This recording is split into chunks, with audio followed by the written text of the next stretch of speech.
All right, today's news: Iran considers deploying ground forces to counter U.S. intervention in Syria. Iran has grown increasingly concerned that southern Syria could see a cross border American incursion from Jordan. Now, we've been seeing a lot of reports where U.S. forces are deploying into Jordan, to the Syrian Jordan border, and they're entering into Syria from that location.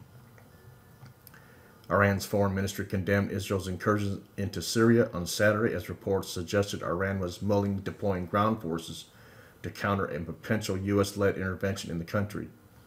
Israeli jets struck an area near the international airport in Damascus on Thursday, reportedly an arms depot operated by the Lebanese Hezbollah militia. Quote, there was no doubt that the inroads were aimed at weakening Syria's legitimate government and in line with reinforcing Takfiri terrorists who have moved closer to the annihilation and defeat in the battlegrounds day by day, Iran Foreign Minister spokesman Bahram Qassami said, according to the Fars news agency. He said the raids are a violation of Syria's sovereignty, thus the raids flouted international laws and regulations. The comments follow reports by the Tabnak news agency, which is affiliated to a former commander of the powerful Iranian Revolutionary Guard Corps, IRGC, indicating that Iran has growing concerns about increasing U.S. military activities on Jordan's northern border. The article said that Israel's strikes on Syria could be the beginning of a major offensive against the country by a coalition including Israel, the U.S., and the Arab states. There are increased activities in southern Syria that indicate preparations for an attack through Jordan and Israel and with the help of armed groups. Another article in the same news agency said that Russian and Iranian military officials had informed Syrian President Bashar al-Assad that they stood ready to send ground forces to intervene in the country in case of such a situation. Journalist Assad Hana tweeted earlier this month that U.S. forces had been positioned and were standing by on the southern Syrian border with Jordan Special Forces. Another report in the Al-Hayat outlet also indicated a joint force was preparing to enter southern Syria from Jordan, albeit ostensibly with the aim of combating the Islamic State. In an interview with the Washington Post, King Abdullah of Jordan said that he was concerned by the presence of IRGC forces across the border in southern Syria.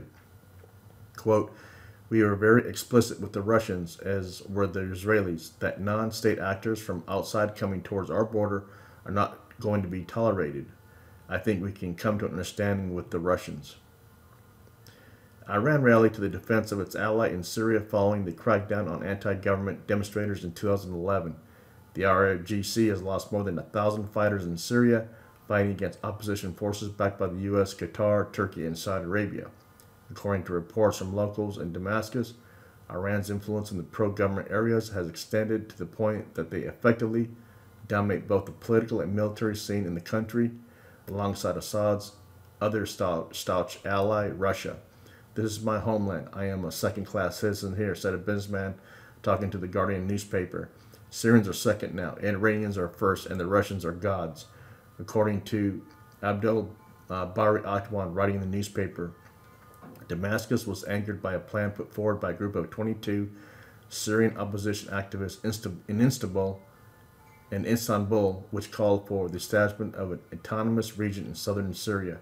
The government seized the so-called Huran Pact, which would see the Syrian governments of Dara, Sawida, and Quneitra come under local decentralized control as a first step in the federalization of Syria, a principle to which even Russia expressed in openness.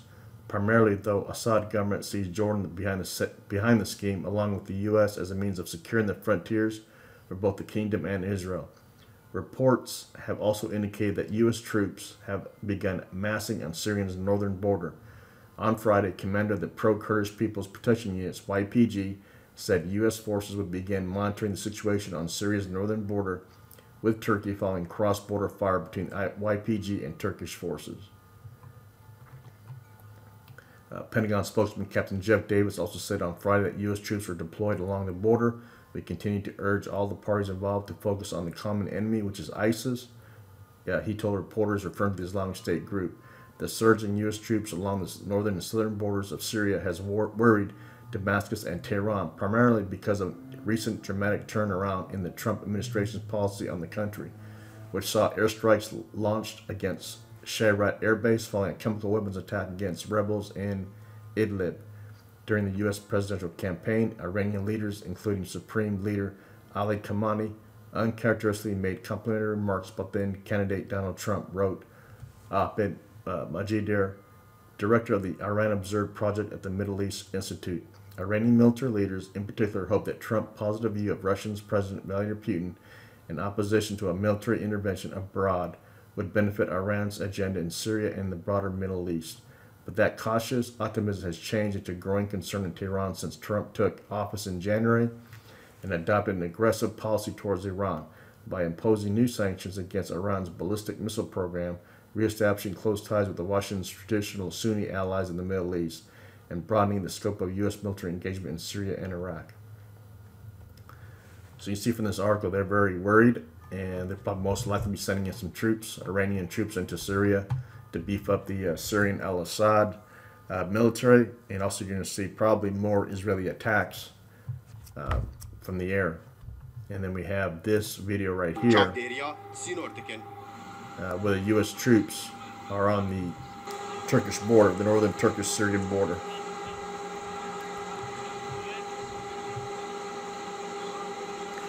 If you notice, these soldiers here are disguising their faces, so they'd be smart to do that.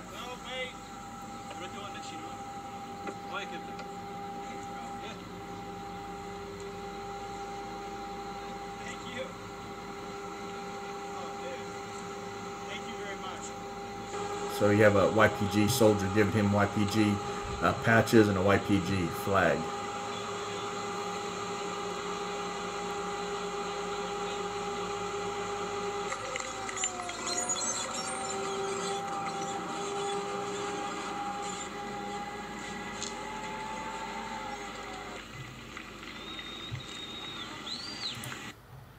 So you can see things are escalating with the Iranians. They're pretty upset about it, and they're going to be most likely deploying ground forces to counter the U.S. intervention.